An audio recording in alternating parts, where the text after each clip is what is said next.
सनातन धर्म की जय।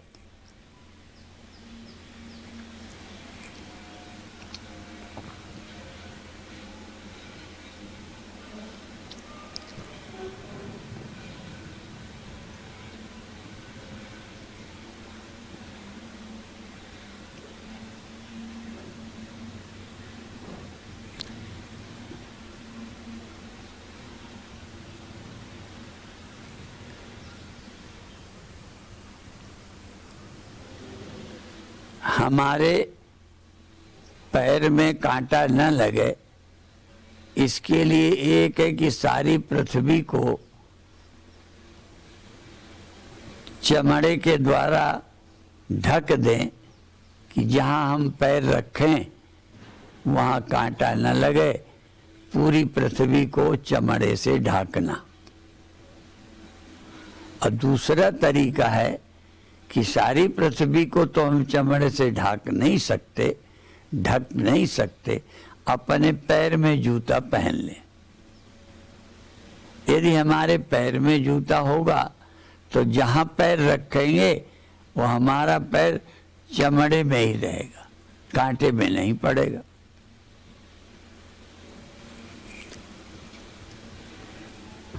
इसलिए क्या करना है? उद्धरेद आत्मना आत्मानम नात्मानम अवसादयेत। अपना उद्धार, अपना कल्याण, अपने को दुख से बचाना खुद ही चाहिए। हम अपने को बचा लें, लोग बचाएंगे, लोग हमारे को चोट नहीं मारेंगे, ये छोड़ दो कल्पना। लोग मारेंगे पर हमें न लगे, इसका क्या उपाय है? उद्धरेद आत्मना आत्मानम न आत्मानम अवसादयेत। अपने को दुखी नहीं करना चाहिए।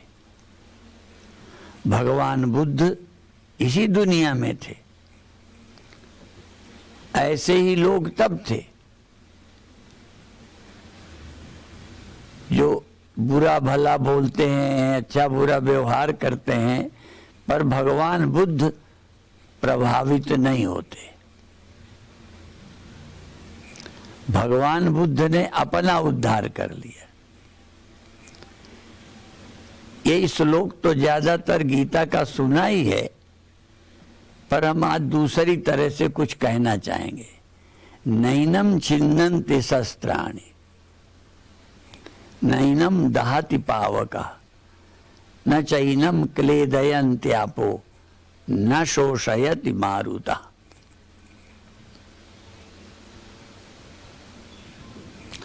आत्मा को शस्त्र नहीं काट सकते, आत्मा को अग्नि नहीं जलाती। तो अभी हम आत्मा की बात छोड़ देते हैं। हमारे मन को आग न जलाए। कौन सी आग? द्वेष की आग। छोटी छोटी घटनाओं में हमारा मन दुखी होता रहता है। हम इस दुख से कैसे बचें? क्या भगवान बुद्ध पर लोगों ने रहम की थी? भगवान बुद्ध दुखी ना हो इसके लिए लोगों ने उनके लिए बुरा भला नहीं बोला। उनके साथ भी बुरा व्यवहार हुआ, बल्कि हम तुम लोगों से ज्यादा उनके साथ हुआ, पर उन्होंने अपने को दुखी नहीं किया। दुख लोग देते रहे। यहां हम आत्मा की अभी बात नहीं करते कि आत्मा में दुख नहीं है। भगवान बुद्ध अपने मन से दुखी नहीं है। उनके मन को लोग दुखी नहीं कर सकते। इसको कहेंगे जीने का ढंग।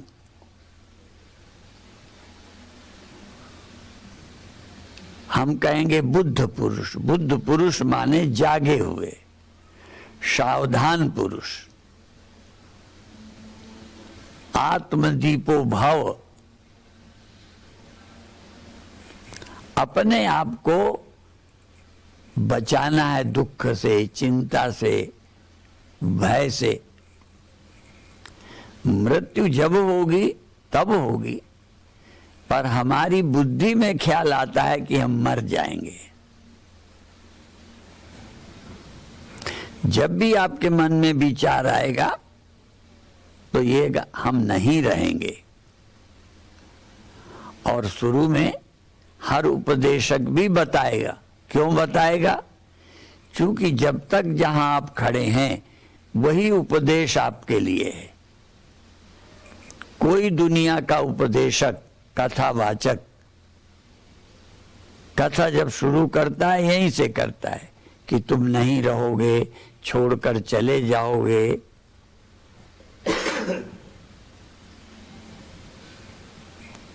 क्यों? ये बात तुम्हें शुरू में सही लगेगी। शुरू में कोई नहीं कहेगा तुम मरोगे ही नहीं, तुम्हें काल भी नहीं मार सकता।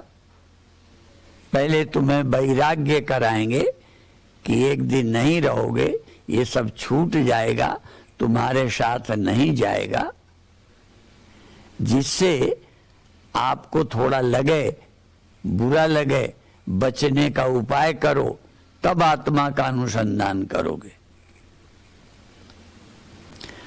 भगवान बुद्ध भी एकदम साधु नहीं बने। पहले उन्होंने किन्हीं बूढ़ों को देखा तो ख्याल आया मैं भी बूढ़ा हो जाऊंगा। कोई की लाश देखी तो ख्याल आया इसी तरह एक दिन हम भी नहीं होंगे। तो हम कहां फंसे हुए हैं? तो मोक्ष का उपाय भगवान बुद्ध ने किया। गीता में भी भगवान ने कह दिया कल्याण के लिए जरूरी है जन्म मृत्यु जरा व्याधि दुख दोषानुदर्शनम। पहले जन्म मृत्यु दुख जरा इसकी याद करो कि ये होगा।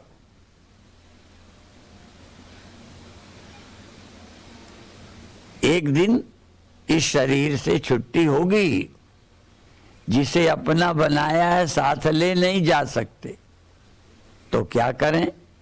जाने की तैयारी करें। रहने की तैयारी नहीं, जाने की तैयारी करें।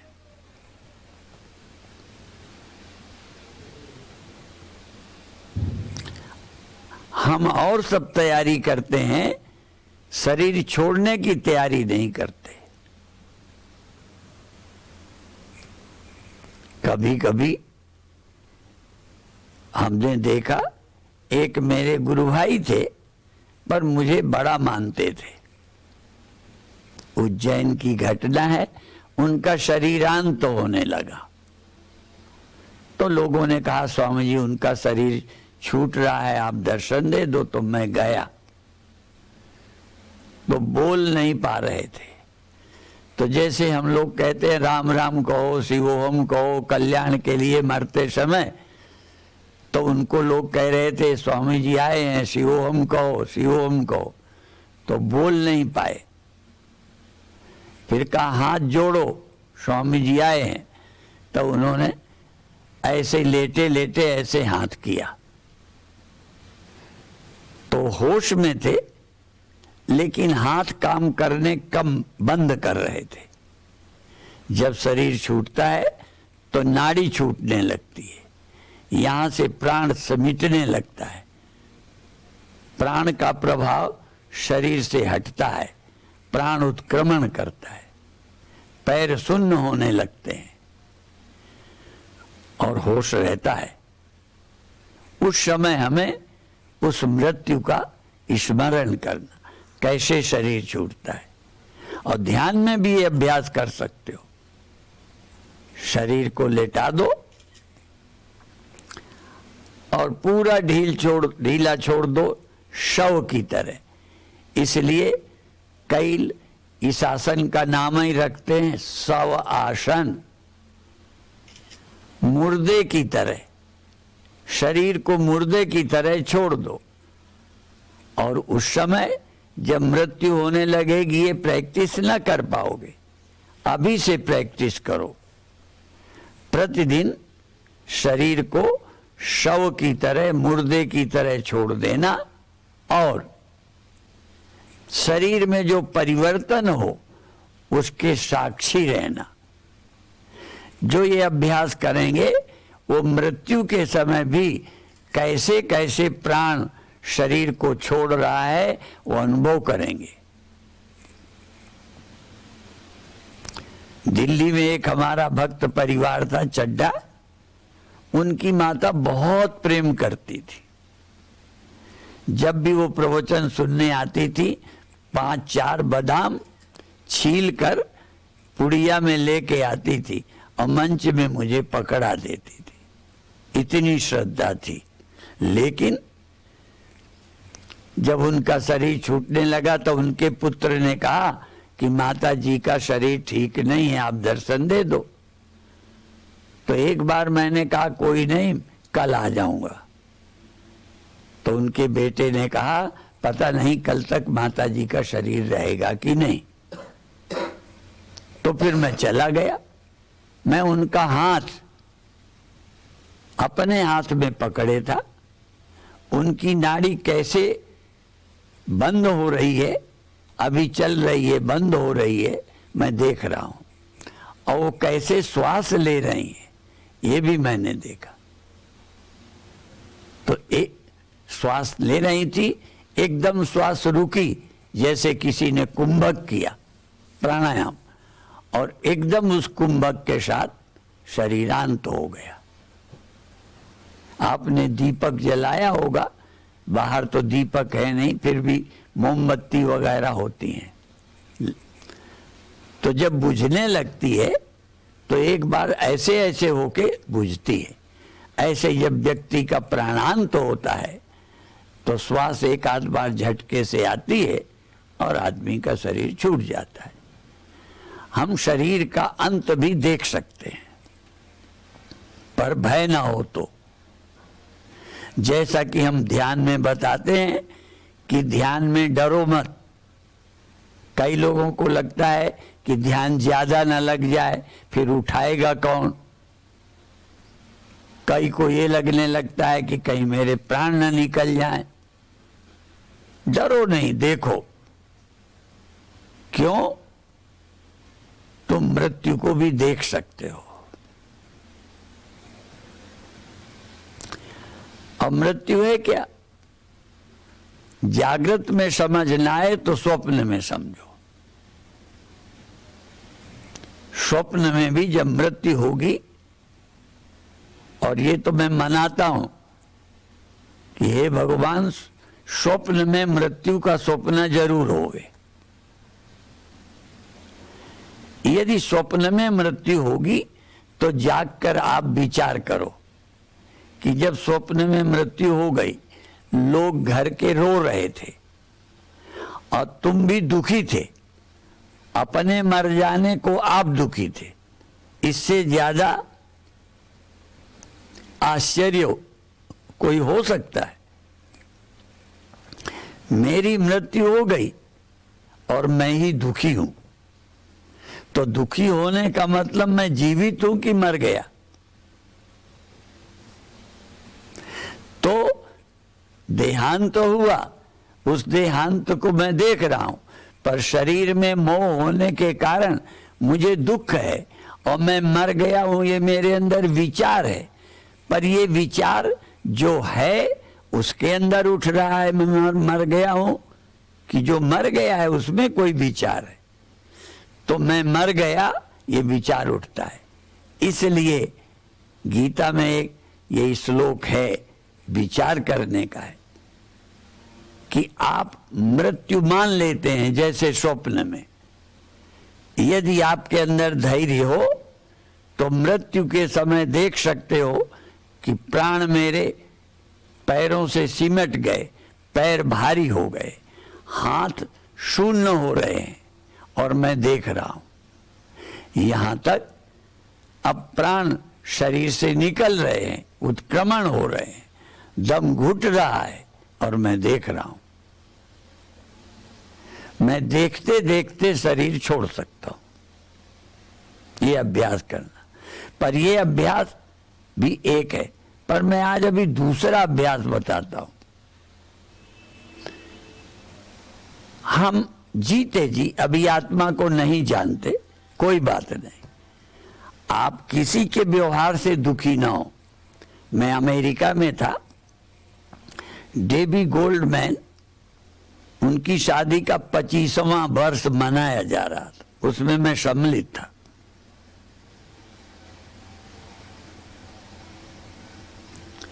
अब मैं सोचा करता हूं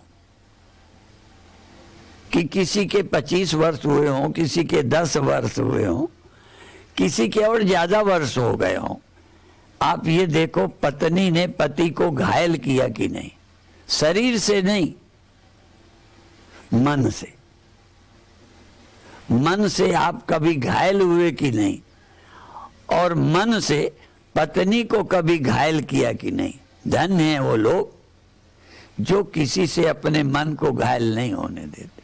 शरीर पर कोई वार करे तो कोई बात नहीं, इसीलिए मैं कहा करता हूं, शरीर पर कोई बाण मारता है, उसको जो झेल लेता है वो वीर है, वीर व्यक्ति है, बहादुर है कि गोली लगी, बाण लगा, लाठी लगी, पर झेल गया। पर मन पर कोई वार करता है, इसलिए वाणी से मन घायल होता है। जो अपने मन को बचा ले, घायल न हो, वो महावीर है। भगवान महावीर, जैन धर्म के महान आचार्य, हम भगवान महावीर बोलते हैं। भगवान को महावीर क्यों बोलते हैं? जो मन को घायल होने से बचा लेता है। मन में कोई वाणी के बाण मारता है, फिर भी वो घायल नहीं होते, वो महावीर हैं। तो ये प्रैक्टिस तो आत्मा को जानो या ना जानो कर सकते हो। आप अविनाशी हो कि नाशी हो, ये तो मृत्यु के विषय में है। पर जीते जी हम अपने मन को घायल होने से बचाएं। वैसे तो ये भी कर्तव्य है, पर ये कौन करेगा कि हम दूसरे के मन को भी घायल ना करें।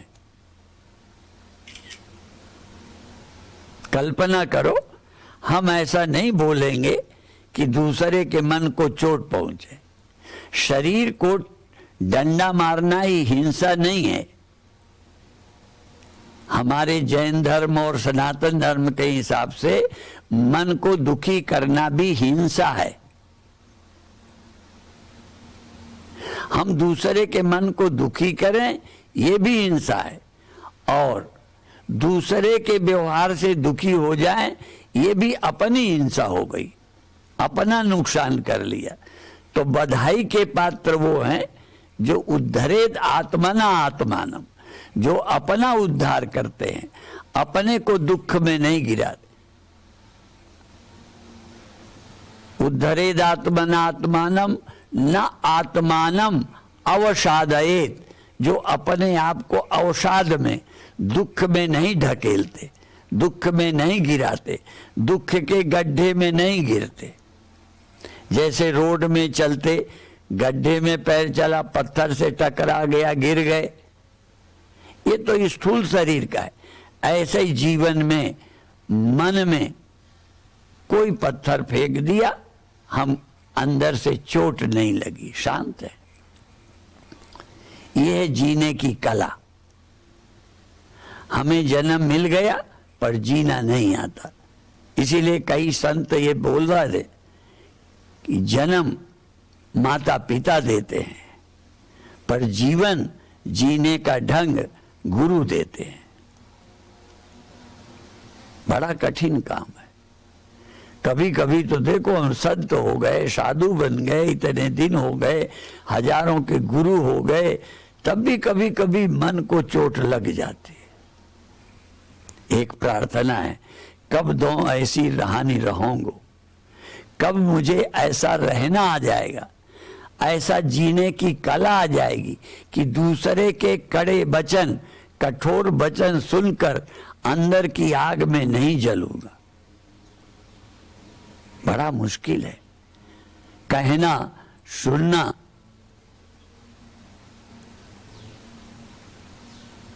कहत कठिन, समझत कठिन, साधन कठिन, विवेक बड़ा कठिन है।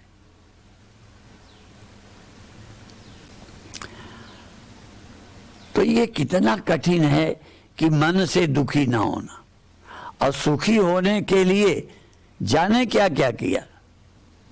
हमारे एक संत भारत में हुए पथिक जी, उनके एक भजन की एक लाइन बोलता हूं।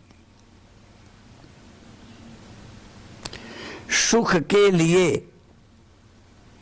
के लिए लाखों दुख सहकर, सुख के लिए दुख उठाए, सुख के लिए लाखों दुख सहकर जीवन अभी तक यूं ही बिताए। हे नाथ, अब तो ऐसी दया हो जीवन निरर्थक जाने न पाए। वो योग्यता दो, सत्कर्म कर लूं, अपने हृदय में सद्भाव भर लूं। नर्तन है साधन, भव सिंधु तर लूं, ऐसा समय फिर आए ना आए।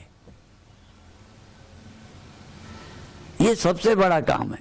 धनी होने से ज्यादा जरूरी है शांत रहने का अभ्यास। शादी आदि से ज्यादा जरूरी है शांत रहने का अभ्यास। राजा महाराजा मिनिस्टर बनने से ज्यादा जरूरी है शांत रहने का अभ्यास। हमारे देश के प्रधानमंत्री, ये मिनिस्टर बाद में बने, प्राइम मिनिस्टर, मुख्यमंत्री भी बाद में बने, पहले बहुत एक अच्छे साधक रहे, संतों से जुड़े रहे, ध्यान का अभ्यास किया।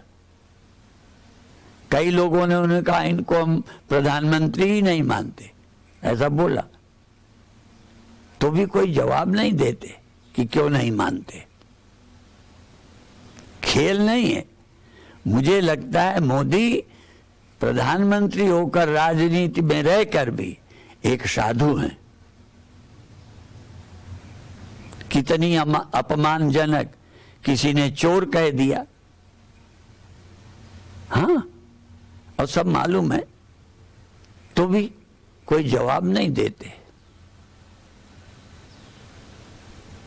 तो कई बार हमने साधुओं को देखा इतना नहीं बर्दाश्त करते जितना वो कर रहे हैं। तो मैं समझता हूं हमारा सौभाग्य है वो देश के प्रधानमंत्री हैं। बहुत समस्याएं सुलझाई, कश्मीर की सुलझाई, ये मंदिर वाला भी काम पूरा होने वाला है। हम भी जा रहे हैं भूमि पूजन में। कितने संघर्ष के बाद, ठीक है, कितने लोगों ने इसमें जीवन लगाए। जब से मंदिर गिराया गया था तब से संघर्ष होते रहे, साधुओं ने बलिदान दिए। फिर भी कह दूं, भगवान कृष्ण का ये मंत्र याद रखना। भगवान कहते मुझे कुछ चाहिए नहीं, फिर भी काम करता हूं। अभी हमें बड़ा बनना है। कई ने तो चुनाव के दिनों में ये भी कहा था कि प्रधानमंत्री बनने के लिए, प्रधानमंत्री बनना एक कार्य की आवश्यकता है। उन्हें कोई प्रधानमंत्री बनने का शौक नहीं है, कुछ काम जरूरी है। तो भगवान कहते हैं मुझे कुछ पाना नहीं है, फिर भी मैं काम करता हूं। कोई मानेगा आम आदमी कि जिसे कुछ चाहिए नहीं, कोई अधूरापन नहीं, फिर भी काम में लगा हो? बहुत बार तो कुछ नहीं चाहिए तो यश ही चाहिए, मान ही चाहिए। इस देश के पहले राष्ट्रपति या उस समय के कांग्रेस के प्रेसिडेंट राजेंद्र प्रसाद, किसी ने उन पर भी व्यंग्य कर दिया कि पद से चिपके हुए।